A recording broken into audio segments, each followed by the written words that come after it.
जय माता महागौरी। आज मैं आपको बताने जा रही हूँ माता महागौरी की अद्भुत कथा, जो नवदुर्गा का 8वां स्वरूप है। कहते हैं कि माता का जन्म राजा दक्ष प्रजापति के घर हुआ था। उनका वर्ण अत्यंत गौर था, इतना कि चंद्रमा भी उनके सामने फीका पड़ जाता था। इसी कारण उन्हें श्वेतांबर भी कहा जाता है। माता पार्वती की तपस्या की कथा बड़ी रोचक है। भगवान शिव को पाने के लिए उन्होंने कठोर तप किया। वे घोर जंगलों में रहीं, कभी केवल पत्ते खाकर, कभी केवल फल खाकर, और फिर बिना भोजन के भी रहीं।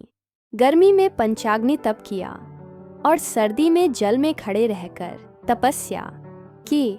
कल्पना कीजिए, 14,000 वर्षों तक लगातार तपस्या। इतनी कठोर साधना से उनका शरीर काला पड़ गया था, लेकिन उनकी भक्ति और दृढ़ता देख भगवान शिव प्रसन्न हो गए। उन्होंने माता को अपनी अर्धांगिनी बनाया और तब माता का रंग फिर से गौर हो गया। तभी से वे महागौरी कहलाईं। माता महागौरी की पूजा का विशेष महत्व है। कहा जाता है कि जो भी भक्त श्रद्धा से माता की पूजा करता है, उसके सभी पाप धुल जाते हैं। माता की कृपा से जीवन में सुख समृद्धि आती है और सभी बाधाएं दूर होती हैं।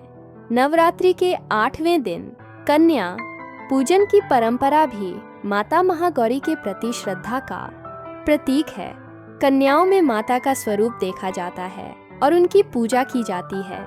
माता महागौरी की कथा हमें सिखाती है कि दृढ़ संकल्प और अटूट विश्वास से कोई भी लक्ष्य असंभव नहीं है।